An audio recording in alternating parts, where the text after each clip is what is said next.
ان الحمد لله نحمده ونستعينه ونستغفره ونعوذ بالله من شرور انفسنا ومن سيئات اعمالنا من يهده الله فلا مضل له ومن يضلل فلا هادي له واشهد ان لا اله الا الله وحده لا شريك له واشهد ان محمدا عبده ورسوله اما بعد فان خير الحديث كتاب الله وخير الهدي هدي محمد صلى الله عليه واله وسلم وشر الامور محدثاتها وكل محدثة بدعة وكل بدعة ضلالة وكل ضلالة في النار.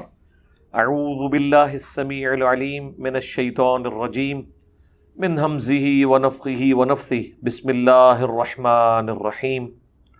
رب اشرح لي صدري ويسر لي امري واحلل عقدة من لساني يفقهوا قولي. بسم الله الرحمن الرحيم. ان الله وملائكته يصلون على النبي يا ايها الذين آمنوا صلوا عليه وسلموا تسليما. اللهم صل على محمد وعلى آل محمد كما صليت على ابراہیم وعلى آل ابراہیم انك حمید مجید. اللهم بارك على محمد وعلى آل محمد كما باركت على ابراہیم وعلى آل ابراہیم انك حمید مجید. اعوذ باللہ من الشیطان الرجیم. بسم اللہ الرحمن الرحیم.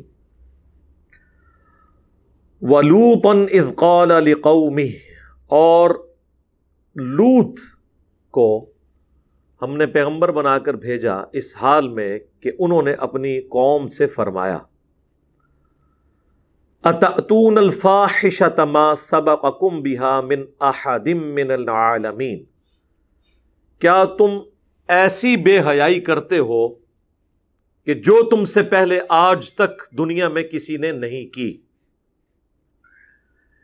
انکم لتأتون الرجال شہوۃ من دون النساء، بے شک تم جاتے ہو مردوں کے پاس شہوت کے لیے عورتوں کو چھوڑ کر. بل انتم قوم مسرفون، بلکہ تم تو حد سے گزر جانے والی قوم ہو. حضرت لوط علیہ السلام کا ذکر قرآن حکیم میں کئی ایک مقامات پہ ان کی قوم کے تفصیلی حالات آئے ہیں. ان میں سے ایک مقام سورۃ الاعراف بھی ہے. یہ حضرت ابراہیم علیہ السلام کے بھتیجے تھے. سورۃ العنکبوت میں آیا کہ ایک لوط ان پر ایمان لے کر آئے ابراہیم علیہ السلام پر. اللہ تعالیٰ نے انہیں پیغمبر بنا کر سدوم کی بستی کی طرف بھیجا. یہ آج بھی بستی موجود ہے لیکن تباہ شدہ حال کے اندر. اردن اور فلسطین کے درمیان اس ٹریک میں یہ بستی آتی ہے. اس کے کھنڈرات اور جو عذاب کے اثرات وہ ابھی تک وہاں پر موجود ہیں. اس کی ویڈیوز یوٹیوب کے اوپر ریئل ٹائم موجود ہیں، جس نے دیکھنی ہو وہ دیکھ سکتا ہے. انگلش میں ہم سڈوم، کہ وہ ڈی یوز ہوتا ہے. سوڈومی کی ٹرم اس عمل کے لیے ہے. ہومو سیکچولیٹی بعض لوگ اس کے لیے لواطت قوم لوط کی وجہ سے استعمال کرتے ہیں. بلکہ یہ سارے الفاظ اس کے لیے استعمال ہوتے ہیں اور اس کا ذکر تورات کے اندر بھی موجود ہے. حضرت لوط علیہ السلام پر صرف ان کی 2 بیٹیاں ایمان لے کر آئیں. ان کی اپنی بیوی بھی کافرہ تھی، وہ بھی قوم کے ساتھ برباد کر دی گئی. کوئی ان پر ایمان نہیں لے کر آیا سوائے 2 بیٹیوں کے. ان کی قوم جو ہے وہ مردوں کے ساتھ بدفعلی کے کبھی گناہ کے اندر مبتلا تھی، جس کی باقیات آج کل آپ کو مدارس میں، بعض کالجز یونیورسٹیز کے ہاسٹلز میں بھی نظر آتی ہیں. اور اس حوالے سے میں کافی دفعہ بول چکا ہوں. آپ کو پتہ ہے جب وہ مفتی عزیز صاحب کی ویڈیو لیک ہوئی تھی، اس کانٹیکسٹ میں بھی قوم لوط کا عمل مدارس کے اندر، یہ آپ یوٹیوب پہ لکھیں، لاکھوں لوگوں نے وہ ویڈیو دیکھی ہے. مسند احمد میں حدیث ہے، مشکات میں بھی یہ ساری احادیث موجود ہیں. آپ کو کتاب النکاح چیپٹر میں یہ احادیث مل جائیں گی. اینڈ پہ جا کے، اور کتاب الحدود چیپٹر جو مشکات کا ہے، جس میں گناہوں کی سزا کیا ہے مختلف گناہوں کی، اس کانٹیکسٹ میں بھی آپ کو یہ ساری احادیث مل جائیں گی۔ پرائمری بکس مسند احمد، جامعہ ترمذی کے اندر تفصیل کے ساتھ یہ احادیث موجود ہیں۔ مسند احمد میں حدیث ہے کہ ایسا شخص ملعون ہے جو یہ بدفعلی کا عمل کرتا ہے، چاہے وہ مرد کے ساتھ کرے خواہ وہ عورت کے ساتھ۔ اور جامعہ ترمذی کے اندر حدیث موجود ہے کہ اللہ تعالیٰ ایسے شخص کی طرف نظر رحمت نہیں فرماتا جو مرد کے ساتھ یا کسی عورت کے ساتھ، خواہ وہ اس کی بیوی ہو، اس طرح کا عمل کرے۔ جامعہ ترمذی اور ابو داؤد کے اندر موجود ہے کہ ایسے لوگوں کی سزا یہ ہے کہ فاعل اور مفعول دونوں کو قتل کر دیا جائے اگر وہ بالرضا کر رہے ہیں، اور اگر ظاہر ہے کہ بالجبر ہوا ہے تو پھر صرف فاعل کے ساتھ یہ معاملہ کیا جائے گا۔ ابن عباس کا فتویٰ موجود ہے مصنف ابن ابی شیبہ کے اندر کہ وہ فرمایا کرتے تھے کہ ایسا عمل کرنے والوں کی سزا یہ ہے جو خلفائے راشدین نے بھی مقرر کی کہ اسے اس علاقے کی سب سے اونچی بلڈنگ سے زمین پر پٹکا جائے، مر جائے تو ٹھیک، اور اگر زخمی حالت میں ہو تو پھر پتھر مار مار کر اسے ہلاک کر دیا جائے۔ یہ اس کی سزا ہے۔ کتنی سخت سزا ہے، آپ اندازہ کریں اس عمل کی، اور یہ سزا قرآن سے ہی ڈیٹیکٹ کی گئی ہے۔ آگے اس قوم پر جو اللہ کا عذاب نازل ہوا اس میں بھی یہی تھا کہ اللہ تعالیٰ نے اس پوری بستی کو، فرشتوں کو حکم دیا کہ اسے اٹھائیں اور بلندی سے الٹا کر کے پٹخ دیں، اور اس کے بعد ان پر پتھروں کی بارش ہوئی۔ آج بھی سائنٹیفکلی یہ چیز ثابت ہے کہ وہاں پر ایک آتش فشاں پہاڑ پھٹا تھا جس سے لاوا اور پتھر نکلے تھے، جس سے وہ قوم تباہ کر دی گئی۔ ظاہر ہے وہ اس کی سائنٹیفک ریزن تو ہوتی ہے، اللہ تعالیٰ کی طرف سے جو زلزلے کی شکل میں عذاب آتا ہے، یا چنگھاڑ کی شکل میں آتا ہے، یا تیز ہوا چلنے کی شکل میں آتا ہے، اس کے لیے کوئی نہ کوئی سائنٹیفک ریزن تو ہوتی ہے۔ اللہ تعالیٰ ایکٹیویٹ کرتا ہے ان چیزوں کو۔ بہرحال اس چیز کو مانتے ہیں کہ ایک بستی تھی، آج بھی ان کے جو فاسلز ہیں وہاں پہ موجود ہیں۔ ایون جو لوگ گھروں میں ہیں وہ اوندے منہ اسی طریقے سے پڑے ہوئے ہیں، آج بھی اسی حالت میں وہ پتھر بن گئے ہوئے ہیں۔ وہ ساری ویڈیوز اویلیبل ہیں ریئل ٹائم۔ وہ صدوم کی بستی ہے۔ انگلش میں اس عمل کو سوڈومی کہا جاتا ہے۔ آپ گوگل پہ جا کے لکھیں تو آپ کو وہ قوم صدوم کے بارے میں سب کچھ مل جائے گا، چونکہ یہ تورات کے اندر بھی اس واقعے کا ذکر موجود تھا۔ لہٰذا یہ یاد رکھیں، دنیا میں جتنی بھی اخلاقی برائیاں ہیں، ان کے لیے جتنی ٹرمز ہیں وہ الہامی کتابوں سے ہی ڈیوائز کی گئی ہیں، اور جتنی اخلاقی اچھائیاں ہیں ان کے لیے جتنی ٹرمز ہیں وہ بھی الہامی کتابوں سے ڈیڈکٹ کی گئی ہیں، کیونکہ انسان اخلاقی قوانین نہیں بنا سکتا۔ مرد بنائیں گے تو اپنے حقوق کی بات کریں گی، عورتیں بنائیں گے تو اپنے حقوق کی بات کریں گی۔ اللہ تعالیٰ اخلاقی قوانین خود بناتا ہے، اور یہاں پر بھی اللہ تبارک و تعالیٰ نے اس قوم کا ذکر کیا تاکہ لوگ اس برائی سے بچیں۔ امریکہ کی بعض سٹیٹس کے اندر مرد کی مرد کے ساتھ شادی کو انہوں نے یعنی ایک آئینی شکل، قانونی شکل دے دی ہے، حالانکہ دنیا میں آج بھی اس کام کو ایک برا فعل کے طور پر مانا جاتا ہے، اور اس کی آؤٹ پٹ کچھ نہیں ہے، کیونکہ یہ جو تعلق ہے اس کی آؤٹ پٹ اولاد تھی، اور وہ مرد کا مرد کے ساتھ ممکن نہیں ہے۔ اسی لیے ہم ویسٹرن ڈیموکریسی کو کفر اور شرک مانتے ہیں کہ وہاں پر اگر کثرت رائے سے یہ فیصلہ ہو جائے کہ یہ حرام کام بھی الاؤ ہے ہمارے معاشرے میں، تو وہ اسے اسٹیبلش کر دیتے ہیں۔ اسی وجہ سے ویسٹرن ڈیموکریسی کو کفر کہا جاتا ہے، جبکہ جس ڈیموکریسی کو ہم جائز سمجھتے ہیں وہ قرآن کی روح سے وَأَمْرُهُمْ شُورَى بَيْنَهُمْ، مسلمانوں کا آپس کا جو معاملہ ہے وہ مشورے سے طے پاتا ہے، کثرت رائے سے حلال کے دائرے کے اندر۔ نبی الاسلام بھی، خلفائے راشدین بھی اسی کی بنیاد کے اوپر فیصلے کیا کرتے تھے۔ حلال کے دائرے کے اندر کثرت رائے دیکھی جائے گی، اور چونکہ وہ قبائلی سسٹم تھا، قبائلی سسٹم کے اندر ہر بندے سے ووٹنگ نہیں کروانی ہوتی، بلکہ جو قبیلے کا سردار ہے ونس وہ فیصلہ کرتا ہے کسی معاملے میں، اس کی ووٹ پورے قبیلے کی ووٹ شمار کی جاتی ہے، کیونکہ اس زمانے میں قبائل کے سردار دھکے کے ساتھ نہیں بنا دیے جاتے تھے، سب سے کمپیٹنٹ بندہ چنا جاتا تھا، وہ ڈیزرو کرتا تھا، وہ اس قوم کا سب سے ذہین آدمی ہوتا تھا، اس کی ووٹ پوری قوم کی، پورے قبیلے کی ووٹ مانی جاتی تھی۔ اگر حسین ابن علی نے یزید کی بیعت نہیں کی تو اس سے مراد صرف حسین ابن علی نہیں تھے، پورا قبیلہ بنو ہاشم تھا، کیونکہ وہ اس کی اس وقت سرداری کے اوپر فائز تھے۔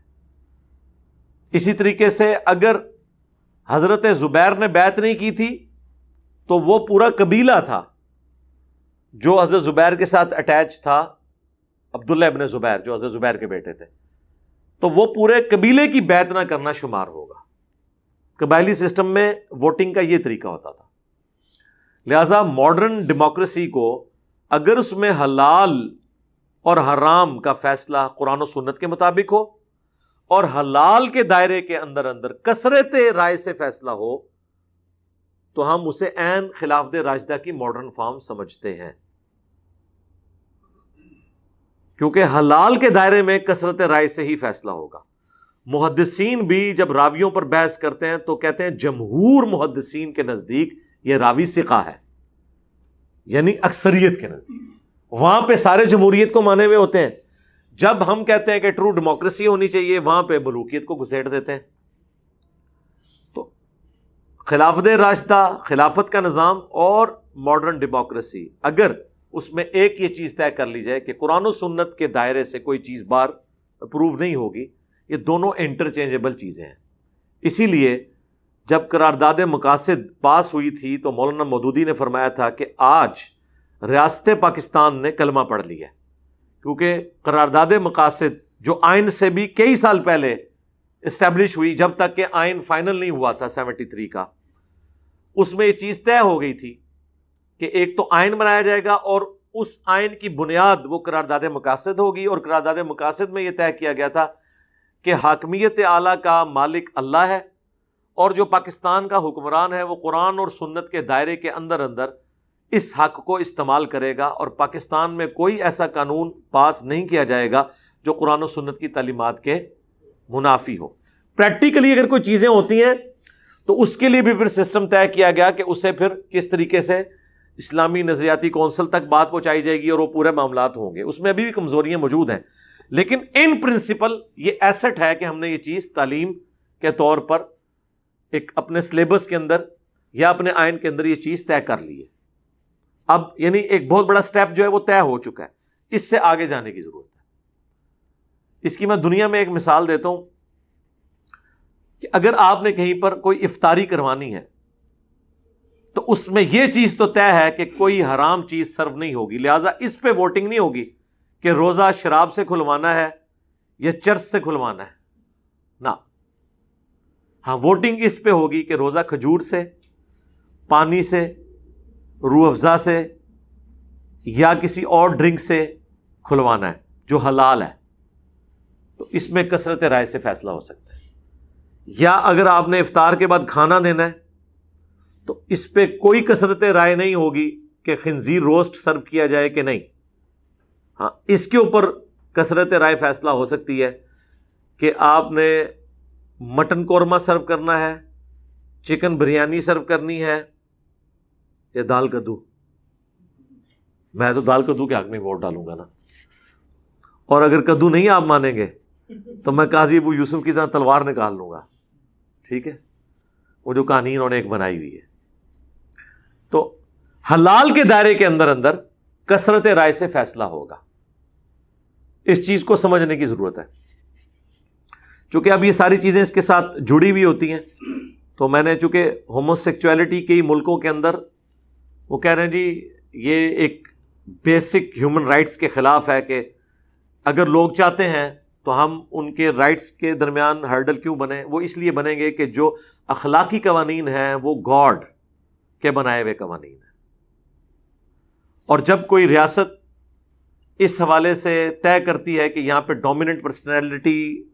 ڈومیننٹ عوام جو ہے وہ اس مذہب سے تعلق رکھنے والی ہے پھر اس میں قانوناً ایسے قوانین ہی بنائے جائیں گے جس کی وجہ سے انارکی نہ پھیلے، اس چیز کو فالو کیا جائے گا۔ ہاں اگر یہ کوئی اپنا علیحدہ ملک بنا لیتے ہیں، کسی اور ریاست میں چلے جاتے ہیں تو ٹھیک ہے، کرتے رہیں جو کچھ انہوں نے کرنا ہے، وہ جانے اللہ کا معاملہ، چھپ کے کرتے ہیں ان کا معاملہ، لیکن قانونی جب آپ اس کو شکل دیں گے تو اس کی پھر قباحتیں شروع ہو جاتی ہیں۔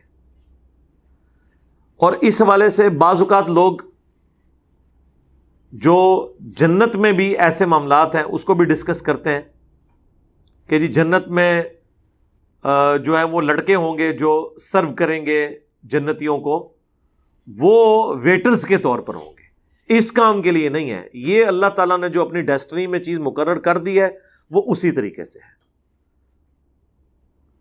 اب جب حضرت لوط علیہ السلام نے ان کو کہا کہ تم جو اللہ تعالیٰ نے عورت یعنی بیویاں بنائی ہیں ان کی بجائے تم یہ والا کام کرتے ہو، بل انتم قوم مسرفون، بلکہ تم حد سے بڑھنے والے ہو، تو اس کے جواب میں انہوں نے کیا کہا؟ وما کان جواب قومی، اور ان کی قوم کا جواب نہیں تھا الا مگر یہ ان قالوا اخرجوہم من قریتکم، کہ وہ سب کے سب کہنا شروع ہو گئے کہ اس کو جو ہے نا وہ اس بستی سے نکال دو، انہم اناس یتطہرون، یہ بڑے پاک باز لوگ بننا چاہتے ہیں، یعنی حضرت لوط اور ان کی 2 بیٹیاں، اور تو کوئی ایمان ہی نہیں لے کے آیا تھا۔ یہ ہوتا ہے جب آپ کے پاس دلائل ختم ہو جائیں، پھر آخری حال یہ ہوتا ہے کہ آپ ان کو یہاں سے نکال دو، ٹھیک ہے تم نے اپنا اسلام لے کے رکھنا ہے تو جاؤ یہاں سے، تم نکل جاؤ، ہم تو برے لوگ ہیں، ہم میں رہو ہی نہ، بجائے یہ کہ اپنی برائی کو مان لیں۔ یہاں آج علماء بھی آپ کو یہی کرتے ہیں، آپ کسی کو مشورہ دیں کہ میرے بھائی یہ سنت کے مطابق یہ عمل ہے، وہ کہتے ہیں جی آپ کا دل کرتا ہے تو ٹھیک ہے، ادروائز آپ ہماری مسجد سے نکل جائیں۔ سیم وہی انالوجی ہے، فارمولے سیم ہے، ہر جگہ آپ کو وہ اپلائی ہوتے ہوئے نظر آئیں گے۔ اچھا یہاں پہ آپ دیکھیں ایک لفظ استعمال ہوا ہے جواب، یہ جواب عربی کا لفظ ہے، اردو میں بھی استعمال ہوتا ہے۔ اچھا اردو میں عموماً لوگ اردو بولتے ہوئے جواب کہتے ہیں، وہ لفظ غلط ہے، اصل لفظ ہے اردو میں جواب، کیونکہ عربی سے ہے نا، جیم کے اوپر کیا ہے؟ زبر، اور جواب کس کا ہوتا ہے؟ سؤال، اردو میں ہم اسے زبر سے پڑھتے ہیں سوال، سوال لفظ غلط ہے، یعنی اردو میں جو آپ بول رہے ہیں اس کے بالکل الٹ ہے، سوال کے اوپر زبر ہے اردو کے اندر جو ہم بول رہے ہوتے ہیں، لیکن اصل لفظ کیا ہے؟ سؤال، واو بھی کوئی نہیں، سین پہ پیش، واو کے بعد وہ جو الف ہے وہ حمزہ اس کے اوپر ہے، سؤال،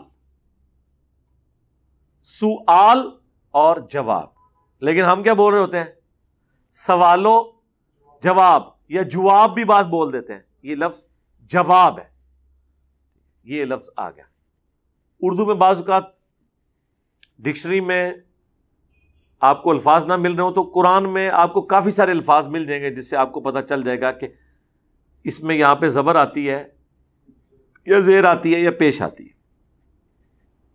فَأَنْجَيْنَاهُ وَأَهْلَهُ إِلَّا امْرَأَتَهُ، تو اللہ تعالیٰ فرماتا ہے ہم نے نجات دے دی انہیں اور ان کے گھر والوں کو، سوائے ان کی بیوی کے، کانت من الغابرین، وہ بھی پیچھے رہنے والوں میں شامل ہو گئی۔ یہ 2 پیغمبر ایسے ہیں جن کی بیویاں بھی کافرہ تھی، حضرت لوط اور نوح علیہ السلام۔ وَأَمْطَرْنَا عَلَيْهِمْ مَطَرًا، اور ہم نے ان پر برسایا می پتھروں کا، فَانظُرْ كَيْفَ كَانَ عَاقِبَةُ الْمُجْرِمِينَ، تو پھر دیکھو کیسا انجام ہوا ایسے مجرمین کا۔ اب یہاں پہ وہ تفصیلی واقعہ نہیں آیا، بس یہاں پہ یہ کنکلوڈ ہو گیا۔ قرآن حکیم میں سورۃ الحجر کے اندر تفصیل سے یہ واقعہ آئے گا کہ ان کے اوپر پتھروں کی بارش ہوئی تھی، پھر سورۃ الذاریات میں آئے گا کہ حضرت ابراہیم علیہ السلام کے پاس فرشتے آئے انسانی شکل میں، اور حضرت ابراہیم ان کے لیے بنا ہوا بچڑا لے کر آ گئے۔ جب انہوں نے دیکھا یہ تو کھانا نہیں کھا رہے، اور اس زمانے کے اندر جب کوئی آپ کا نمک نہ کھائے تو اس کا مطلب ہوتا تھا کہ یہ آپ کا دشمن ہے، کیونکہ اتنی غیرت اس وقت لوگوں میں موجود تھی کہ اگر کسی کے گھر سے نمک کھایا ہے نا تو اب اس کے خلاف نیگیٹو ایکٹیویٹی پرفارم نہیں کرنی. تو حضرت ابراہیم علیہ السلام دل میں گھبرا گئے کہ یہ مجھے نقصان پہنچانے آیا ہے. تو پھر فرشتوں نے تسلی دی کہ ہم فرشتے ہیں، انسانی شکل میں آئے ہیں. اب اتنے واقعے سے ہی آپ کو کتنے عقائد کلیئر ہو گئے. حضرت ابراہیم علیہ السلام کو پتہ ہی نہیں چلا یہ فرشتے ہیں جو انسانی شکل میں آئے ہیں. علم غیب کا عقیدہ بھی کلیئر ہو گیا کہ اس وقت ہوتا ہے جب اللہ بتاتا ہے. اگر ان کو پتہ ہوتا تو اتنی تکلیف اٹھاتے کہ بچڑا پہلے ذبح کرتے، پھر اس کا گوشت کرتے، پھر پکا کے لے کے آتے.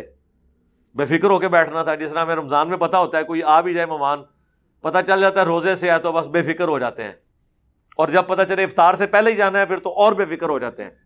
ٹھیک ہے، تو ابراہیم علیہ السلام بے فکر ہو جاتے ہیں، نہیں ہوئے. اس کے بعد ابراہیم علیہ السلام کو یہ بھی نہیں پتہ چلا کہ یہ جو لڑکے ہیں جو لڑکوں کی شکل میں آئے تھے یہ فرشتے ہیں جو انسانی شکل میں آئے تھے. پھر قرآن میں آیا کہ ابراہیم علیہ السلام ان سے جھگڑنا شروع ہو گئے اس معاملے میں کہ جب انہوں نے یہ بتایا کہ ہمیں اللہ نے بھیجا ہے کہ ہم ایک قوم کو الٹنے کے لیے آئے. تو حضرت ابراہیم نے پوچھا کون سی قوم؟ تو انہوں نے کہا وہ سدوم کی جو بستی ہے. تو حضرت ابراہیم نے فوراً کہا کہ وہاں تو لوط بھی ہے میرا بھتیجا. حالانکہ حضرت ابراہیم کو بھی پتا تھا، لیکن پیغمبر رقیق القلب ہوتے ہیں. تو انہوں نے کہا کہ ہمیں پتا ہے ان کو اور ان کے گھر والوں کو ہم بچا لیں گے سوائے ان کی بیوی کے. 2 بیٹیاں ان کی بچیں گی اور وہ بچیں گے. ٹھیک ہے، یہ تو خیر انہوں نے بعد میں اس کی تعداد بتائی. پہلے حضرت ابراہیم کے بارے میں قرآن میں آتا ہے کہ حضرت ابراہیم جھگڑا کرنا شروع ہو گئے ان کے ساتھ اس بات پہ کہ کسی طریقے سے عذاب ٹل جائے.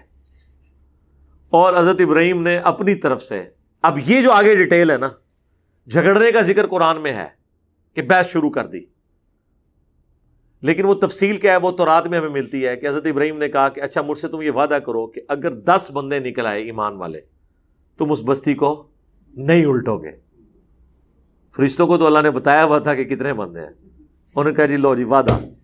انہیں ایویں اپنی یاری نبھائی حضرت ابراہیم نال کہ تسی فرماتا ہے ٹھیک ہے خلیل اللہ ہو تسی تہاڈی گل دا بھرم رکھاں گے. اور وہ بھرم ہی انہوں نے ادھر تک ہی رکھنا تھا جتنی اللہ نے اجازت دی ہوئی تھی، ورنہ اللہ کے حکم کے بغیر تو کمٹمنٹ نہیں کر سکتے تھے. حضرت ابراہیم کو شک پڑ گیا کہ وہ کام جو ہے نا کوئی ڈل گیا ہوا ہے. پھر حضرت ابراہیم نے کہا کہ نہیں 10 نہیں 5. انہوں نے کہا ہاں اگر 5 بھی نکل آئے نا تو معافی. حضرت ابراہیم کو کیا پتا تھا کہ 5 بھی نہیں نکلنے. ٹھیک ہے، یہ تو جناب ختم نبوت کی برکت ہے جو یہ امت اتنے بڑے لیول کے اوپر توحید قبول کیے ہوئے ہے، پیغمبروں کی دعوت کو مانے ہوئے ہیں. یہ نبی علیہ السلام کی ختم نبوت کی برکت ہے. ادروائز انسانی تاریخ نے کبھی ایسا وقت نہیں دیکھا کہ اتنی بڑی تعداد کے اندر موحدین دنیا میں موجود ہوں. ہمیشہ اکثریت گمراہوں کی رہی ہے. یہ تو نبی علیہ السلام کی امت ہے اور اسی وجہ سے اگلے انبیاء نے رشک کیا ہے. اب مجھے بتائیں اگر لوط علیہ السلام کو یہ پتہ چل جائے کہ انجینئر صاحب کے سٹوڈنٹس 20 لاکھ سے زیادہ ہیں جو سبسکرائب کیے ہوئے ہیں تو ان کے لیے قابل رشک بات ہوگی کہ نہیں؟ تو ہم بھی یہ بتائیں گے کہ ہمارا کمال نہیں ہے، یہ ختم نبوت کی برکت سے یہ امت توحید ہے. یہاں پر کتابیں محفوظ ہیں اور اللہ تعالیٰ کا خاص کرم ہے اس امت کے اوپر. صحیح بخاری میں حدیث ہے بعض انبیاء قیامت کے دن اس حال میں آئیں گے کہ ان کے ساتھ 4 امتی، کسی کے ساتھ 3، کسی کے ساتھ 2، کسی کے ساتھ 1، کسی کے ساتھ 1 بھی نہیں ہوگا جو ایمان لایا ہو. اسی لیے بخاری مسلم میں آتا ہے کہ جب شب معراج نبی علیہ السلام گزر رہے تھے نا 6 آسمان سے، تو وہاں ان کی ملاقات حضرت موسیٰ اور حضرت ہارون سے ہوئی تھی. ٹھیک ہے، اور جب نبی علیہ السلام وہاں سے گزرے تو انہوں نے رونا شروع کر دیا جب اللہ تعالیٰ نے حضرت موسیٰ علیہ السلام کو یہ دکھایا کہ یہ امت محمدیہ ہے اتنی کثرت تعداد میں جو جنت میں جائے گی. تو ظاہر ہے وہ ایک پروفیشنل جیلسی کہہ لیں جس کو ہم رشک کہتے ہیں، حسد تو نہیں کہہ سکتے ظاہر ہے. اور بخاری مسلم کے الفاظ ہیں کہ حضرت موسیٰ علیہ السلام نے کہا کہ یہ لڑکا میرے بعد آیا اور اس کے ماننے والے مجھ سے بھی زیادہ جنت میں جانے والے. یہ نبی علیہ السلام کو اللہ تعالیٰ نے ایک پروٹوکول دیا ہے. بخاری مسلم کی حدیث ہے کہ جنتیوں کا نصف میری امت سے ہے، آدھے جنتی میری امت کے ہیں۔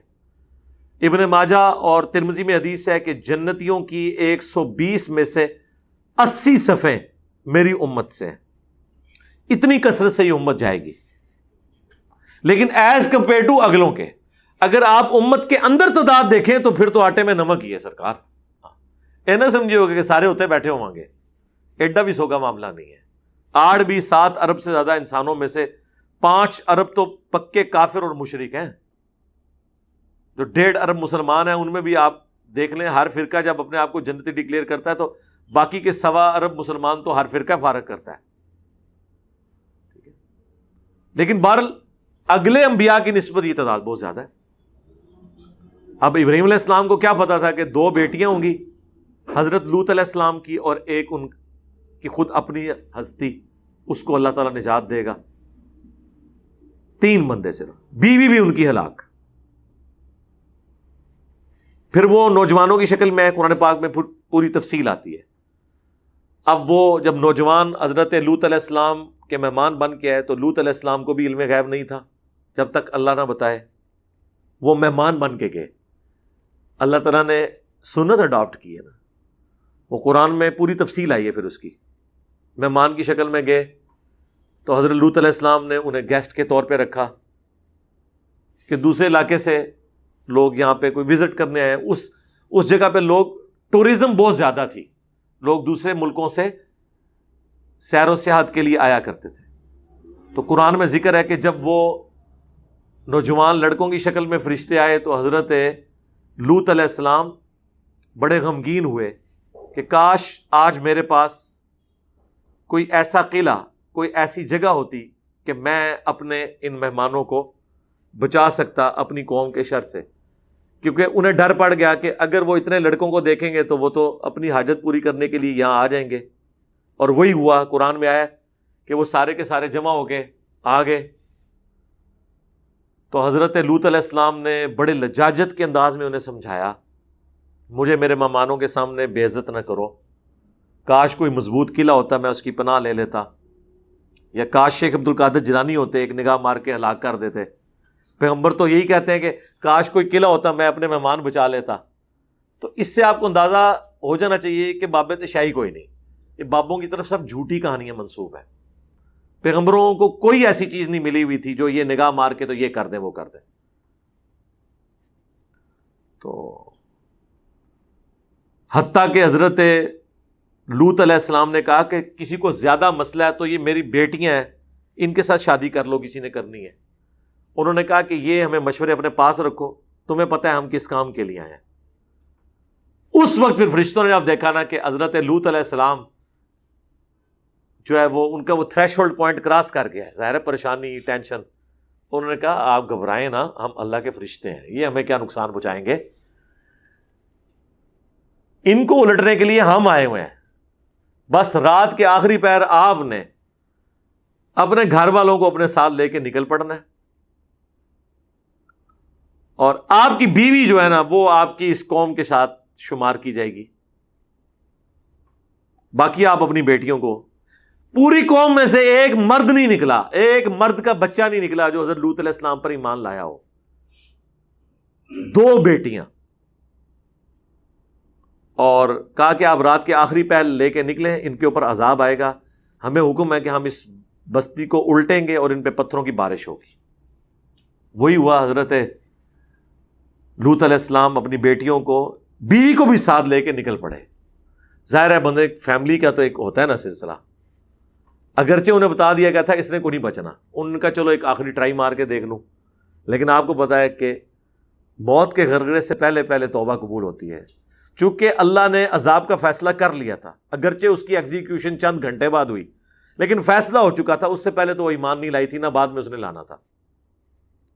تو حتیٰ کہ قرآن میں یہاں تک الفاظ ہیں کہ ہر بندے کے نام کا پتھر ہم نے مخصوص کیا ہوا تھا اللہ کی طرف سے، جی طے تھا کہ یہ والا پتھر اس بندے کے نام کا ہے، وہ اسی کو آگے لگتا تھا جب وہ آتش فشاں پھٹا جو پتھروں کی بارش ہوئی۔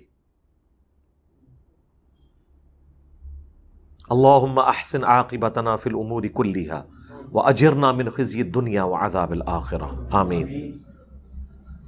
تو بہرحال وہ لے کے نکلے،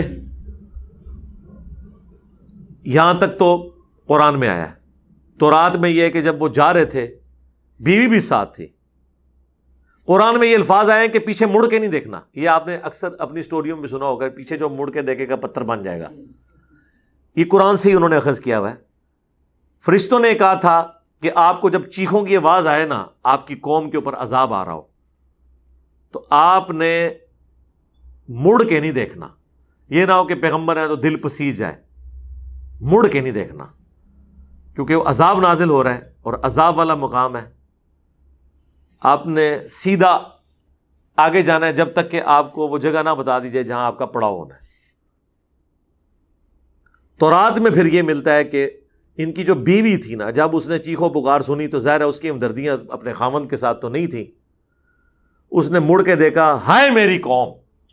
بس جب مڑ کے دیکھا تو اس کے حصے کا پتھر اسے لگا، اور وہ پیغمبر کے ساتھ ہوتے ہوئے بھی ماری گئی، کیونکہ اس کے اعمال اور عقائد پیغمبروں والے نہیں تھے۔ آپ بے شک کہتے رہیں کہ جو کچھ بھی ہیں تیرے محبوب کی امت سے ہیں۔ وہ کہتی رہی کہ جو کچھ بھی ہوں تیرے محبوب کی بیوی ہوں۔ اس وقت تو محبوب لوط علیہ السلام ہی تھے نا، لیکن اس کی چیخو پکار کوئی کام نہیں آئی، مار دی گئی۔ 2 بیٹیاں لوط علیہ السلام کی جو آپ پہ ایمان لائی تھیں وہ بچا لی گئی، اور وہ پوری کی پوری قوم ہلاک ہوئی۔ سدوم کی بستی بحر مردار کے کنارے، ڈیڈ سی کے کنارے، آج بھی ان کے اثرات موجود ہیں۔ اسی طریقے سے وہ گھٹنوں کے بل گرے ہوئے ہیں اور اوندے منہ پڑے ہوئے ہیں۔ ان کی شکلیں بھی ایسی بنی ہوئی ہیں جیسے کوئی ایک ایبرپٹ کسی کے اوپر عذاب آتا ہے۔ پتھروں کی بارش جو ہوئی اس کے نشانات پتھر وہاں پہ موجود ہیں۔ سائنٹیفکلی تو یہ کہا جاتا ہے کہ کوئی آتش فشاں یہاں پھٹا تھا اور اس سے پتھر نکلے اور اس سے یہ قوم ہلاک ہو گئی۔ لیکن آتش فشاں نے کب پھٹنا ہے سرکار یہ تو آج بھی نہیں پتا ہوتا۔ صرف یہ کہتے ہیں کہ یہ لیونگ والکینو ہے، کسی بھی وقت پھٹ سکتا ہے، پر وہ اللہ نے تو طے کیا ہوا تھا کہ کس وقت اس کو پھاڑنا ہے اور کس طریقے سے سزا دینی ہے۔ یہی سزا پھر اسٹیبلش ہوئی خلفائے راشدین کے ہاں۔ جو کوئی برا عمل کرے تو وہ اسی کو امپلیمنٹ کرتے تھے، جو مصنف ابن ابی شیبہ میں صحیح سند کے ساتھ ہے، مشکات میں بھی کتاب الحدود چیپٹر میں مل جائے گا، کہ بلندی سے گرایا جائے، کیونکہ اس بستی کو بھی اٹھایا گیا تھا، پھر الٹا گیا تھا، اور پھر پتھروں کی بارش سے ان کو نیست و نبود کر دیا گیا تھا۔ یہ عذاب ان پر اللہ تعالیٰ کی طرف سے آیا۔ میں نے تفصیلی گفتگو اس لیے کر دی تاکہ جو سکیٹرڈ فارم میں مختلف آیات قرآن حکیم میں مختلف جگہ موجود ہیں، اب جب دوبارہ یہ ذکر آئے گا تو آلریڈی یہ قرآن کلاس کے اندر میں نے کراس ریفرنس کے طور پہ ساری وہ آیات ڈسکس کر لی ہیں۔ بعض جگہ ذرا تھوڑا ذکر ہوتا ہے، بعض جگہ زیادہ ہوا ہوتا ہے، کچھ حصہ تورات میں مل جاتا ہے، کچھ قرآن میں، کچھ احادیث کی کتابوں میں۔ نہیں جی، اب اگلی قوم کا ذکر ہو رہا ہے، شعیب علیہ السلام۔ شعیب علیہ السلام بھی حضرت ابراہیم علیہ السلام کی اولاد میں سے ہے۔ ایک تو بنو اسرائیل ہے، بنو اسماعیل ہے، ایک اور ہے آپ کی بیوی قطورہ، اس کی اولاد جو ہوئی تھی وہ حضرت شعیب علیہ السلام اس نسل میں سے ہے۔ حضرت ابراہیم علیہ السلام کے کوئی پڑپوتے تھے، ان کا نام مدین تھا، انہی کے نام پہ یہ قوم مدین، اور اس شہر کا نام بھی مدین پڑ گیا جس طرح قوم سمود اور عاد تھی، اور انہی کی اولاد میں سے شعیب علیہ السلام تھے۔ شعیب علیہ السلام حضرت ابراہیم کی اولاد میں سے ہے، لیکن یہ بنو اسرائیل یا بنو اسماعیل میں سے نہیں ہے۔ یہ حضرت ابراہیم علیہ السلام کی وہ بیوی ہے جو کہ اس علاقے کے اندر آباد تھی، مدین، جہاں پہ حضرت موسیٰ علیہ السلام بھی ہجرت کر کے گئے تھے وقتی طور پر۔ باقی اس چیز کا کوئی ثبوت نہیں ملتا کہ شعیب علیہ السلام یہ وہی شعیب علیہ السلام ہیں جن سے ملاقات ہوئی تھی حضرت موسیٰ علیہ السلام کی، یا کوئی اور شعیب تھے۔ اس کے بارے میں کوئی وثوق کے ساتھ نہیں ملتا۔ لیکن یہ جو قوم شعیب ہے، جو قوم مدین ہے، ان کے اندر جو برائیاں تھیں اس قوم کے اوپر بھی عذاب آیا، اس کا ذکر اب تفصیل کے ساتھ سورۃ الاعراف میں آ رہا ہے. اور قوم مدین کے حوالے سے سب سے تفصیلی ڈسکشن وہ سورۃ الاعراف میں ہے. قوم لوط کا ذکر یہاں تفصیلی نہیں ہے، مختصر ہے، لیکن قوم شعیب اور قوم موسیٰ اس کا تو تفصیل کے ساتھ ذکر ہے یہاں پر سورۃ الاعراف کے اندر آئے گا. ابھی یہ قوم شعیب کا ذکر ہے، اس کے بعد جنرل کچھ بستیوں کا ذکر ہے، اور اس کے بعد پھر موسیٰ علیہ السلام کا ذکر ہے، اور پھر سورت کے اینڈ تک مین ٹاپک وہ فرعون اور موسیٰ اور ان کی قوم کے پورے معاملات وہی چلیں گے. وَإِلَىٰ مَدْيَنَ أَخَاهُمْ شُعَيْبًا، اور مدین کی طرف ہم نے ان کے بھائیوں میں سے ہی شعیب کو بھیجا، یعنی ان کی قوم میں سے تھے. قَالَ يَا قَوْمِ اعْبُدُوا اللَّهَ، انہوں نے فرمایا اے میری قوم عبادت کرو اللہ کی. وہی آیات جو سارے انبیاء نے بات کی. مَا لَكُم مِّنْ إِلَٰهٍ غَيْرُهُ، تمہارا کوئی اور معبود نہیں ہے سوائے اس کے. قَدْ جَاءَتْكُمْ بَيِّنَةٌ مِّن رَبِّكُمْ، بے شک تمہارے پاس روشن دلیل آ گئی ہے تمہارے رب کی طرف سے، یعنی وقت کا پیغمبر اللہ کی حجت بن کے. اب ان کے اندر جو اخلاقی برائیاں تھیں ان کا ذکر ہو رہا ہے. وَأَوْفُوا الْكَيْلَ وَالْمِيزَانَ، اور ماپو اور تولو، پورا پورا. چیزیں یا ماپی جاتی ہیں یا تولی جاتی ہیں. کپڑا ماپ کے دیا جاتا ہے 1 میٹر 2 میٹر. ایون جو چیزیں آپ گنتے بھی ہیں وہ بھی ماپنے میں ہی آتی ہیں، 1 درجن 2 درجن. اور دوسری جو فارم ہے وہ تولنا ہے، اتنے کلو گرام. اس زمانے میں مد اور سا استعمال ہوتے تھے، مختلف سائز کے وہ آپ سمجھ لیں برتن تھے. اب تو میں نے نہیں دیکھا، ہم چھوٹے چھوٹے تھے تو وہ جو بیر بیچنے آتے تھے وہ چھوٹی سی ایک گڈوی ہوتی تھی، اس کو ماپ کے دیتے تھے کہ جی 1 روپے کی 1 گڈوی ہے اور 2 روپے کی 2 گڈویاں ہیں، ماپ کے چیزیں دی جاتی تھی. ابھی بھی ہم دودھ جو ہے وہ تول کے نہیں لیتے، ماپ کے لیتے ہیں. یہ غلط العام ہو چکا ہے. ویسے 1 کلو دودھ وہ 1 کلو نہیں ہوتا، 1 لیٹر ہوتا ہے. 1 کلو نہیں ہوتا. 1 کلو دودھ اگر تولا جائے گا نا تو لیٹر سے کم بنے گا. یہ پانی ہے جو 1 لیٹر پانی کا وزن 1 کلو کے برابر ہے. دودھ تو اس سے تھوڑا زیادہ تھک ہوتا ہے، لہذا 1 کلو دودھ جو ہے نا وہ لیٹر سے پہلے ہی پورا ہو جائے گا. اس لیے دودھ ماپ کے دیا جاتا ہے، تول کے نہیں دیا جاتا. ویسے کوئی زیادہ فرق نہیں ہوگا، وہ جب آپ ٹنوں ٹن دودھ ہوگا تو اس میں فرق ہوگا، اس میں تو تھوڑا سا ہی فرق ہوگا، کیونکہ دودھ کے اندر بھی تو اتنا پانی آلریڈی ہوتا ہے، کچھ آپ بھی ڈال دیتے ہیں. تو یہ ماپ کے. اچھا کچھ چیزیں ایسی ہیں جو ہمارے علاقے کے اندر ماپ کے دی جاتی ہیں، جس طرح تربوز ہیں. آپ دیکھیں اسکروٹننگ ہوتی ہے کہ جی یہ جو اس سائز کا تربوز ہے یہ 100 روپے کا ہے، اس سائز کا 200 کا ہے، اس سائز کا 300 کا ہے. وہ بھی اگر آپ کو مل جائے، اور وہ لادہ لادہ ڈھیریاں لگائی ہوتی ہیں، وہ ماپ کے انہوں نے اندازے سے رکھی ہوئی ہیں. لیکن اگر آپ چلے جائیں نا اسلام آباد پنڈی، وہاں آپ کو تربوز کلو کے حساب سے ملتا ہے. اب تو 20 روپے 25 روپے کلو تک پہنچ چکا ہے آج کل کے زمانے میں. پہلے یہ 10 روپے کلو تک بھی آ جاتا تھا، سستے سے سستا جو ہوتا تھا. لیکن ہمارے علاقے کے اندر یہ ماپ کے دیا جاتا ہے. بعض جگہوں پہ کیلے بھی تول کے دیے جاتے ہیں. سعودیہ کے اندر کیلا تول کے دیا جاتا ہے، کنو بھی بعض جگہ تول کے دیے جاتے ہیں. تو یعنی یہ دونوں چیزیں انٹرچینجبل مختلف جگہوں کے اعتبار سے. اینڈ رزلٹ وہی نکلتا ہے. 300 والا اتنا بڑا جو تربوز ہے جب آپ اس کو تولیں گے تو 8-10 کلو کا نکلے گا، ٹھیک ہے نا. اور 25 روپے جب کلو ہوگا تو 250 کا تو وہ بن ہی گیا نا. وہ ریٹ وہی نکلتا ہے آلموسٹ جو ان کو پڑ رہا ہوتا ہے. تو وہ ماپنے اور تولنے کے اندر 2 نمبری کرتے تھے. وَلَا تَبْخَسُوا النَّاسَ أَشْيَاءَهُمْ، اور لوگوں کو گھٹا کر چیز نہ دیا کرو.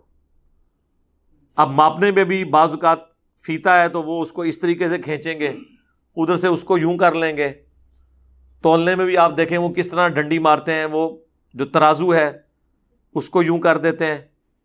آج کل تو ڈیجیٹل بھی جو آئے ہوئے ہیں نا، اس میں بھی انہوں نے تھوڑا بہت تو وہ اس طریقے سے اسے ایڈجسٹ کیا ہوتا ہے کہ وہ اس کا زیرو ایرر دور نہیں کیا ہوتا، یا ایون جو دونوں طرف وہ وزن رکھا جاتا ہے اس میں آپ دیکھیں گے کہ ہمیشہ پتھر والی جگہ پہ آلریڈی ایک ٹینچر پتھر رکھا ہوتا ہے. انہوں نے کیوں رکھا ہوتا ہے؟ وہ کہتے ہیں جی یہ جو دوسری طرف ہم نے اس کا جو برتن رکھا ہوا ہے نا، اس کے ایکویلنٹ اس کو رکھا ہوا ہے بیلنس کرنے کے لیے، لیکن وہ اس سے زیادہ ہی رکھا ہوتا ہے. ٹھیک ہے، تو یا اس سے کم رکھا ہوتا ہے، وہ ڈیپینڈ کرتا ہے انہوں نے کیا کرنا ہے، اس کو وزن کو بڑھا دیں گے یا کیا کریں گے. بہرحال ڈیجیٹل جو آج کل آئے ہیں ہمارے، یہ سپرنگ بیلنس کہہ لیں آپ، یا ویئنگ سکیل اس کو کہا جاتا ہے، تولنے والا جو سکیل ہے، اس میں چانسز کم ہوتے ہیں کہ کوئی اس طرح کی 2 نمبری کرے. باقی جو اترے ہوئے ہیں وہ تو اس میں بھی کر لیتے ہیں. ایون پیٹرول ڈیجیٹل میٹرز ہیں، ان کے اندر بھی خرابی کی ہوئی ہے. آپ 1.5 لیٹر ٹینکی میں بھروائیں اور ان کو کہیں گے یہ 1.5 لیٹر کی بوتل ہے، ذرا اس میں پورا 1.5 لیٹر ڈالو نا، وہ نہیں تیار ہوں گے. وہ ڈالیں گے 1.5 لیٹر، لیکن وہ 1.5 لیٹر بوٹل میں نکلے گا نہیں 1.5 لیٹر، وہ کم ہی ہوگا. اس میں 2 نمبری کی ہوئی ہوتی ہے انہوں نے. ٹینکی میں آپ کو کیا پتہ چلتا ہے، لیکن جو باقاعدہ اگر آپ جا کے چیک کریں گے تو وہ پکڑے جائیں گے. اس طرح وہ چیک کرنے والے تو چیک کر لیتے ہیں. یہ بار ان کے اندر خرابی تھی، دیکھیں کتنی بری قوم تھی، کتنے برے کام کرتی تھی. اور ایک ہماری قوم ہے، کوئی بھی ایسا برا کام نہیں کرتی. ہاں ہاں، اس سے بڑھ کے کرتی ہے اور عذاب نہیں آ رہا، لیکن دنیا میں نہیں، آخرت میں آئے گا. یہ ذہن میں رکھیے گا. یہ کہتے ہیں جی جتنے فضائل اگلی امتوں کے تھے وہ ہمیں حاصل ہیں. یہ حاصل ہیں یا نہیں ہیں؟ جتنی برائیاں اگلی امتوں کے اندر موجود تھی نا، وہ اس سے بڑھ کر کمبائنڈ فارم میں اس امت کے اندر موجود ہیں. اور پھر کہتے ہیں جی اللہ کے نبی کی دعائیں ہیں، ہلاک نہیں ہو رہے. سر یہ دعائیں صرف اس وقت تک ہیں جب تک آپ دنیا میں ہیں. ان دعاؤں سے آپ کو آخرت میں کوئی نفع نہیں پہنچنے والا. آخرت میں تو احادیث ہے، نبی علیہ السلام نے کہا کہ میں کہہ دوں گا کہ میں نے تمہیں دنیا میں بتا دیا تھا، آج میں تمہارے کچھ کام نہیں آؤں گا. لوگوں کو گھٹا کر چیز نہ دیا کرو، بلکہ آپ کی قوم تو اس سے بھی آگیا. یہ تو گھٹا کے چیز تو چلے دے دیتے تھے نا، آپ کی قوم تو وہ چیز بھی نہیں دیتی. یوٹیوب کے اوپر آپ جا کے دیکھیں، وہ آپ کی مرضی کا فروٹ تولتے ہیں، جب دینے لگتے ہیں تو ساتھ ہی انہوں نے ایک شاپنگ بیگ اسی کلر کا رکھا ہوتا ہے آلریڈی تول کے، فوراً اس کو گھیرا لگاتے ہیں اور آپ کے حوالے کر دیتے ہیں، حالانکہ اس کے اندر سارا خراب فروٹ موجود ہوتا ہے. ان کو نہ لگانے دیا کریں آپ گھیرا. اور میں نے تو ویسے یہ طریقہ ایک اڈاپٹ کیا ہوا ہے فروٹ لینے کا. ایک تو آپ بڑی دکان سے فروٹ لیں جو ریٹ تھوڑا زیادہ لگاتے ہیں لیکن آپ کو چیز ٹھیک دیتے ہیں، کیونکہ انہوں نے اسکروٹنگ کر کے اچھا ایک علیحدہ کیا ہوتا ہے، اور اس اچھے فروٹ کو علیحدہ کرنے کی وجہ سے اور جو بیچ میں گلا سڑا ہے اس کو الگ کرنے کی وجہ سے انہیں تھوڑا مہنگے ریٹ کے اوپر بیچنا پڑتا ہے. ایک ظاہر ہے نیچرل چیز ہے، تو وہ آپ کے ساتھ اس طرح کی بے ایمانی نہیں کرتے. پھر انہیں یہ بھی پتہ ہوتا ہے کہ یہ اتنا زیادہ فروٹ ہم سے خریدتے ہیں تو ان کے ساتھ بے ایمانی کریں گے تو اگلی دفعہ آئیں گے نہیں. عموماً اڈوں کے اوپر جو ریڈیو والے ہیں انہیں پتہ ہوتا ہے کہ یہ بندہ پہلی اور آخری بار ہی آیا ہے یا کئی مہینوں بعد دوبارہ آئے گا، وہ آپ کے ساتھ کام ڈال دیتے ہیں. اور اگر آپ ان کو کہیں کہ میں نے چن کے ڈالنا ہے تو وہ کہتے ہیں جناب جاؤ اگلی ریڈی تے. ایون آپ یہ بھی ان سے کہنا کہ ریٹ تمہاری مرضی کا دوں گا لیکن میں نے چن کے فروٹ ڈالنا ہے، تب بھی تیار نہیں ہوتے. اب یہ کتنی بڑی بدماشی ہے. ٹھیک ہے، تم اس طرح کر لو کہ اگر 200 روپے کلو آم ہے تم 250 روپے لے لو، لیکن مجھے چوز کرنے دو. نہیں تیار ہوں گے. ہاں البتہ جو بڑی دکانوں والے ہیں وہ آپ کو اجازت دے دیتے ہیں، انہوں نے اپنا وہ اس میں سے مارجن پہلے نکالا ہوا ہوتا ہے، ان کا پروفٹ مارجن موجود ہوتا ہے. ان سے لینے کا طریقہ یہ ہے، کیونکہ ویسے تو وہ آپ کو آگے بھیج دیں گے. ان سے آپ ریکویسٹ کریں کہ میرے بھائی 1 کلو آم چاہیے، ان کو تولنے دیں. جب وہ ڈال رہے ہوں وہ اپنی مرضی سے ڈالیں گے، ان کو ڈالنے دیں، شاپنگ بیگ میں بھی ڈالنے دیں. ٹھیک ہے جی. جب وہ شاپنگ بیگ آپ کے حوالے کریں، آپ ایک دفعہ اس کی گرہ کھولیں، گرہ بھی لگانے دیں، تانگ نہ کریں ان کو، کیونکہ ذرا سی آپ سے گستاخی ہوگی نا، اس نے آپ کو چھین کے پیسے واپس کر دینے ہیں، اور یہ تو آپ افورڈ نہیں کر سکتے، آپ تو لینے کے لیے آئے ہوئے ہیں چیز۔ آپ شاپنگ بیگ لیں، اس کے بعد تسلی سے اس کو دیکھیں، اور اس میں جو خراب دانہ آئے اسے یہ نہ کہ پاتے ہی پھر اینج کھوئے گا تو انہوں تک کا بھی مارے گا۔ وہ آپ اس کو دکھائیں کہ بھائی یہ مجھے لگتا ہے کوئی خراب ایک آ گیا ہے غلطی سے، اس کو ذرا چینج کر دیں، چینج کر دے گا، دوسرا بھی کر دے گا، تیسرا شاید نہ کرے وہ چالے دھون نکلو تو، ٹھیک ہے نا۔ لیکن اس میں پھر بھی چانسز ہیں کہ کچھ نہ کچھ ہو جائے، اور اس کے علاوہ کوئی اور طریقہ نہیں سوائے اس کے کہ کسی بڑی دکان سے آپ جا کے، یہ بڑے مالز جو ہیں، سٹورز ہیں، ان کے اندر یہی تو ہے، آپ جا کے اپنی مرضی سے چنتے ہیں اور مرضی کا ریٹ دے کے، اور یہ جو آپ کو سستی چیزیں لینے کا جو خمار ہے نا، یہ بیڑا غرق کروا دیتا ہے۔ اگر آپ نے 200 روپے کلو آم لیا ہے اور اس میں سے 2 دانے خراب نکل آئے تو وہ تو آپ کو 400 روپے کلو ہی پڑ گیا نا، کیونکہ وہ تو آپ نے نہیں لیے۔ اس کی بجائے آپ جا کے 300 روپے کلو والی دکان سے کلو کا کلو پورا اٹھا لیتے، وہ آپ کو سستا پڑتا۔ یہ ایک ریالٹی ہے، وہ سستا پڑ رہا ہوتا ہے۔ ایک پیس بھی اگر خراب ڈل گیا ایک پاؤ کا تو آپ کا ریٹ کہاں سے کہاں پہنچ گیا۔ بہرحال وہ یہ کام کرتے تھے، ان کے ساتھ کیا ہوا وہ بھی اب آپ سن لیں۔ وَلَا تُفْسِدُوا فِي الْأَرْضِ بَعْدَ إِصْلَاحِهَا، اور زمین میں فساد مت مچاؤ اصلاح کے بعد۔ ذَلِكُمْ خَيْرٌ لَكُمْ إِن كُنتُم مُؤْمِنِينَ، یہی تمہارے حق میں بہتر ہے اگر تم مومن ہو۔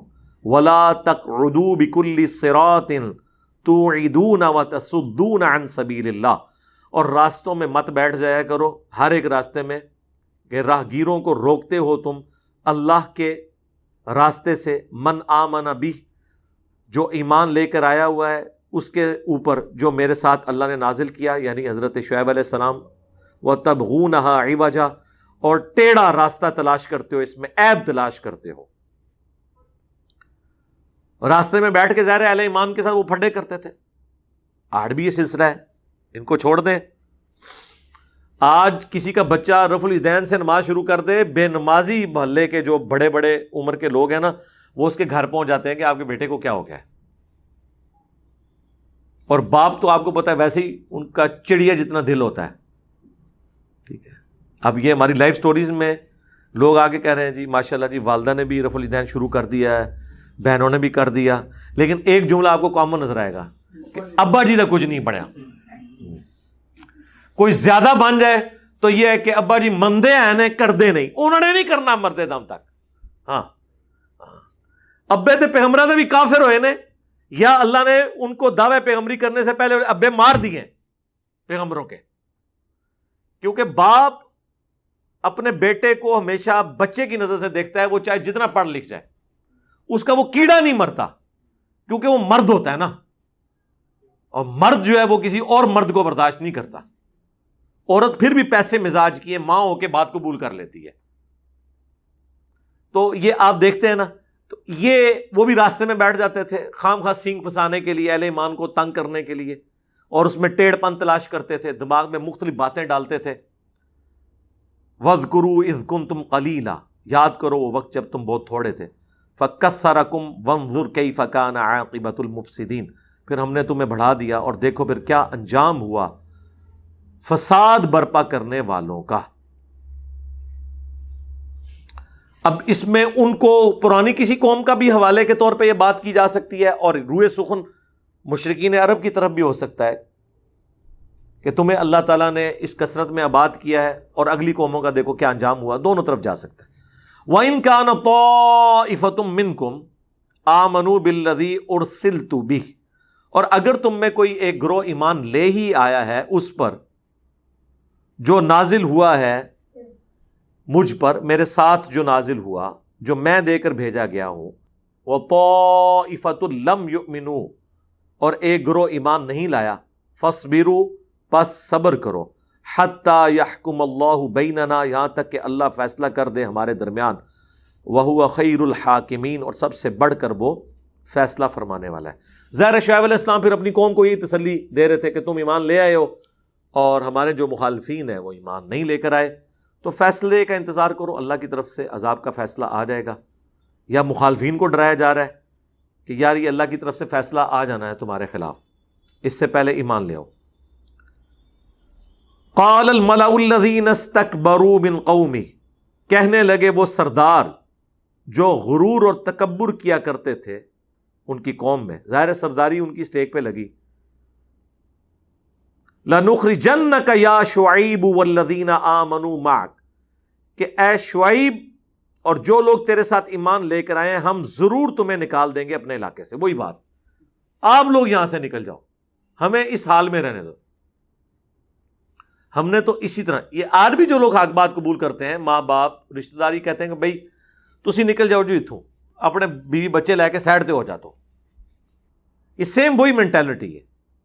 اسی لیے الہامی کتابیں جو ہے نا کبھی پرانی نہیں ہوتی، کیونکہ بیسک ہیومن انسٹنکٹ، اخلاقیات یا غیر اخلاقی رویے، یہ وہی ہیں جو اگلے زمانوں میں تھے، جب تک کہ انسانوں کو ختم کر کے کوئی نئی مخلوق نہ آباد ہو جائے۔ یہاں پر انسان اس زمانے کا ہو یا آج کے زمانے کا، اس کے ساتھ کمزوریاں اور اخلاقی چیزیں اسی طریقے سے جڑی ہوئی ہیں جس طرح پہلے انسانوں کے ساتھ تھی۔ من قریتنا، اپنی بستی میں سے، ہماری بستی سے تم نکل جاؤ، یا ایک اور آپشن ہے او لتعودن فی ملتنا، یا تم ہماری ملت میں واپس آ جاؤ،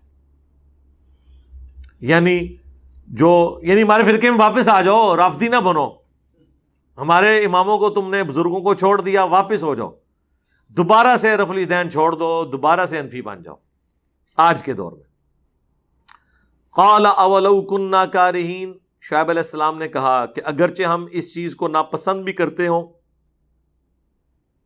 تب بھی ہم تمہاری ملت میں واپس آ جائیں۔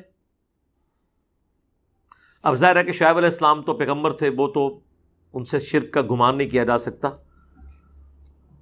یہ ان کے ساتھ کہ اہل ایمان کے ساتھ بات ہو رہی ہے کہ آپ ہماری قوم میں واپس آ جائیں، یعنی جو ہمارا پہلے مذہب تھا اسی کو آپ اڈاپٹ کریں۔ یا شعیب علیہ السلام کو یہ کہا جا رہا ہے کہ جس طرح آپ نے شروع میں وقت گزارا ہے، اس وقت تو آپ مبعوث بھی نہیں ہوئے تھے، تو اب بھی آپ صبر و شکر کر کے اسی طرح وقت گزاریں جیسے پہلے گزارے تھے۔ اب پہلے والا وقت تو پیغمبر نہیں گزار سکتا، اب تو اس کو ڈیوٹی لگ گئی ہے۔ اور وہی حضرت شعیب علیہ السلام نے کیا بات کی ہے، قد افترینا علی اللہ کذبا ان عدنا فی ملتکم بعد اذ نجانا اللہ منہا۔ حضرت شعیب نے کہا کہ اگر بالفرض ہم دوبارہ تمہاری قوم میں واپس آ جائیں اور میرے ساتھی دوبارہ سے کافر ہو جائیں تو اس کا مطلب تو یہ ہے کہ ہم نے اللہ پر جھوٹ باندھا تھا، یہ سب کچھ ہم فراڈ کر رہے تھے کہ نہ تو کوئی مجھ پہ وحی نازل ہوئی، نہ کوئی آخرت ہے، نہ کوئی ہمارا پیدا کرنے والا ہے، یہ تو اس کا مطلب ہے ہم یہ سارا فراڈ ہی کرتے رہے، بعد اس کے کہ اللہ نے ہمیں ہدایت بھی دے دی ہے۔ وما یکون لنا، ہمارے لیے اب یہ ممکن نہیں رہا، یہ شایع نہیں ہے، ان نعود فیہا، کہ ہم واپس آ جائیں اسی سٹیج کے اوپر جو پہلے تھے۔ یہی ہم کہتے ہیں کہ میرے بھائی، وہ کہتے ہیں جناب تھوڑا غور و تفکر کریں، انجینئر صاحب اتنے کانفیڈنس سے بات کرتے ہیں جیسے وہی ٹھیک ہے باقی سب غلط ہیں۔ میرے بھائی اگر ہم کانفیڈنس لوز کر جائیں تو اس کا مطلب یہ ہے کہ قرآن اور سنت غلط ہے، ٹلے پہ آ جائیے، یاد ہے کچھ شاید لے آؤ نا سانو دکھا دیو، نہیں ان کتابوں میں تو نہیں ہے، تو پھر جڑی کتابیں چاہے نا وہ اپنے کول ہی رکھو۔ ہم نے وہ کتابیں رکھی ہیں جن کو آپ بھی مانتے ہیں، اور آپ وہ کتابوں کی باتیں لے کے آتے ہیں جو شروع سے ہی محدثین نے فارغ کی ہوئی ہیں، ورنہ وہ اس ٹیبل پہ پڑھی ہوئی ہوتی نا، آپ کے مدارس میں یہی کتابیں پڑھائی جائیں۔ اور ان کتابوں کو تو چھوڑ دیں، سب سے پہلے تو اپنے عقیدے قرآن سے جسٹیفائی کریں کہ آپ جس توحید کو لے کے چل رہے ہیں یہ قرآن میں موجود بھی ہے کہیں پہ کہ نہیں۔ آپ تو سر کے بالوں سے لے کے پاؤں کے ناخنوں تک شرک سے پر ہیں، کلمہ گو ہو کے بھی، اور ہمیں کہہ رہے ہیں کہ ہم آپ کے مسلک میں واپس مسلک میں آ جائیں۔ الا ان یشاء اللہ، ہاں اگر اللہ ہی کو فیصلہ کر لے، اللہ ربنا، جو ہمارا رب ہے۔ یہ حضرت شعیب علیہ السلام کی عاجزی ہے، اور دوسرا تقدیر کی طرف اشارہ ہے، اسی لیے ہمیں دعا سکھائی گئی ہے، ربنا لا تزغ قلوبنا بعد اذ ہدیتنا وہب لنا من لدنک رحمہ انک انت الوہاب۔ اے رب ہمارے دلوں کو ٹیڑھا نہ کرنا بعد اس کے کہ تو نے ہمیں ہدایت دی، اور ہمیں اپنے پاس سے رحمت عطا فرما، اے عطا فرمانے والے۔ شعیب علیہ السلام پیغمبر ہو کے بھی یہ کہہ رہے ہیں کہ ہم نے تو یہ طے کر لیا ہے کہ اب ہم نے گمراہی میں واپس نہیں آنا، ہاں اگر اللہ ہی چاہے کہ تقدیر کا غلبہ ہم پر ہو اور نعوذ باللہ ہم میں سے لوگ چھوڑ کر کفر میں دوبارہ چلے جائیں تو یہ اللہ کا معاملہ ہے۔ وسع ربنا کل شیء علما، میرے رب نے، ہمارے رب نے اپنے علم کے ذریعے ہر چیز کو گھیرا ہوا ہے، یعنی اس کے اندر تقدیر کی طرف اشارہ ہے کہ اگر اللہ کی تقدیر میں لکھا ہے نا کہ میرے ساتھی مرتد ہوں گے تو وہ الگ بات ہے، ورنہ میں اور میرے ساتھی کبھی بھی اس دین کو چھوڑنے والے نہیں ہیں۔ یہ قرآن پاک میں وہ آیات ہیں جو خطرناک نہیں، خطرے ناک کی طرف اشارہ کرتی ہیں کہ اللہ تعالیٰ کی تقدیر سے کوئی شخص اپنے آپ کو آزاد نہیں کر سکتا، ہمیشہ ہدایت کی دعا مانگنی چاہیے، جو سورۃ الفاتحہ میں ہم ہر روز ہر نماز کی ہر رکعت میں مانگتے ہیں۔ علی اللہ توکلنا، اسی اللہ پر ہم نے بھروسہ کیا۔ ربنا افتح بیننا وبین قومنا بالحق، اے رب ہمارے اور ہماری قوم کے درمیان حق کے ساتھ پرپسفل فیصلہ کر دے۔ وانت خیر الفاتحین، تو سب سے بہتر فیصلہ فرمانے والا ہے۔ وقال الملأ الذین کفروا من قومہ، اور کہنے لگے ان کی قوم کے سردار، لئن اتبعتم شعیبا، اگر تم شعیب کی پیروی کرو گے، انکم اذا لخاسرون، تو تم نقصان اٹھاؤ گے، یعنی دنیاوی طور پہ تمہارا سوشل بائیک آؤٹ کر دیں گے ہم۔ فاخذتهم الرجفۃ، تو انہیں پکڑ لیا ایک زلزلے نے، فاصبحوا فی دارہم جاثمین، اور وہ صبح کے وقت اپنے گھروں میں اوندے منہ پڑے رہ گئے، گھٹنوں کے بل پڑے ہوئے تھے۔ یہ آج بھی اس طرح کی وہاں پہ آپ کو ممیز مل جائیں گی اور فاسلز کے وہ اس حالت میں ہی پڑے ہوئے ہیں، اللہ نے انہیں تباہ و برباد کر دیا۔ وہ شاک ویوز جو آئی نا زلزلے کی، اس کی وجہ سے بھی بندوں کے دل پھٹ جاتے ہیں، جو شاک ویوز پروڈیوس ہوتی ہے آواز کی وجہ سے بھی۔ الذین کذبوا شعیبا، وہ لوگ جنہوں نے جھٹلایا تھا شعیب کو، کأن لم یغنوا فیہا، وہ ایسے ہو گئے اس بستی میں جیسے کبھی یہاں رہتے ہی نہیں تھے، تباہ و برباد ہوگی ہر چیز، یعنی وہ ایسا کھنڈر بن گیا کہ کل تک جو وہاں سے گزرے تھے انہوں نے کبھی گمان ہی نہیں کیا تھا کہ یہاں پہ اتنا آباد شہر موجود تھا۔ الذین کذبوا شعیبا، وہ لوگ جنہوں نے شعیب کو جھٹلایا، کانوا ہم الخاسرین، وہ خود خسارہ پانے والے ہو گئے، جو کل تک دھمکیاں لگا رہے تھے حضرت شعیب علیہ السلام اور ان کے اصحاب کو، خود خسارہ پا گئے۔ فتولی عنہم، تو حضرت شعیب علیہ السلام نے منہ پھیر کر ان کی طرف دیکھا، وقال یا قوم، اب یہ وہ جو مردہ لوگ ہیں نا، ان سے حضرت شعیب علیہ السلام خطاب کر رہے ہیں، صرف اپنے دل کو تسلی دینے کے لیے۔ ظاہر ہے پیغمبر رقیق القلب ہوتا ہے، دکھ تو ہوتا ہے، وہ کبھی نہیں چاہتا کہ اس کی قوم برباد ہو۔ قال یا قوم، کہنے لگے اے میری قوم، لقد ابلغتکم رسالات ربی، بے شک میں نے تو تم تک اپنے رب کا پیغام پہنچا دیا تھا، ونصحت لکم، اور میں نے تو بڑی نصیحت کی تھی تمہیں کہ کسی طریقے تم توحید کے راستے پر آ جاؤ۔ فکیف آسا علی قوم کافرین، تو اب ایسے کافروں کے اس انجام کے اوپر میں دکھ کیوں کروں؟ اصل میں وہ دکھ ہی کر رہے تھے۔ وہ جیسے انسان جب غم کی کیفیت میں ہوتا ہے نا، پھر وہ اپنے ساتھ خود کلامی شروع کر دیتا ہے، پھر اپنے آپ کو تسلی کیسے دیتا ہے کہ یار میں تو پوری کوشش کی تھی، اب اس کی قسمت میں ہدایت نہیں لکھی تھی، جو حضور علیہ السلام بھی کرتے تھے۔ جب آپ کے رشتہ داروں میں سے لوگ بغیر ایمان کے دنیا سے جاتے تھے تو آپ بھی یہ دکھ کرتے تھے۔ یہاں پہ بھی حضرت شعیب علیہ السلام بیسیکلی اپنے دل میں اپنے آپ سے بات کر رہے ہیں، اے میری قوم، میری تو پوری کوشش تھی تم بچ جاتے، اب تم برباد ہو گئے، اور پھر اپنے آپ کو تسلی دے رہے ہیں کہ میں اب ایسی قوم پہ افسوس کیوں کروں۔ افسوس کر رہے ہیں لیکن اپنے آپ کو یہ تسلی دے رہے ہیں کہ ایٹ لیسٹ مجھے یہ غم نہیں ہے کہ میں نے ان تک بات نہیں پہنچائی تھی، انہوں نے خود اپنے لیے تباہی کمائی۔ اللہم لا تجعلنا منہم، رضیت باللہ ربا وبالاسلام دینا وبمحمد نبیا ورسولا، سبحانک اللہم وبحمدک، اشہد ان لا الہ الا انت، استغفرک واتوب الیک، وما علینا الا البلاغ المبین۔ جزاکم اللہ خیرا۔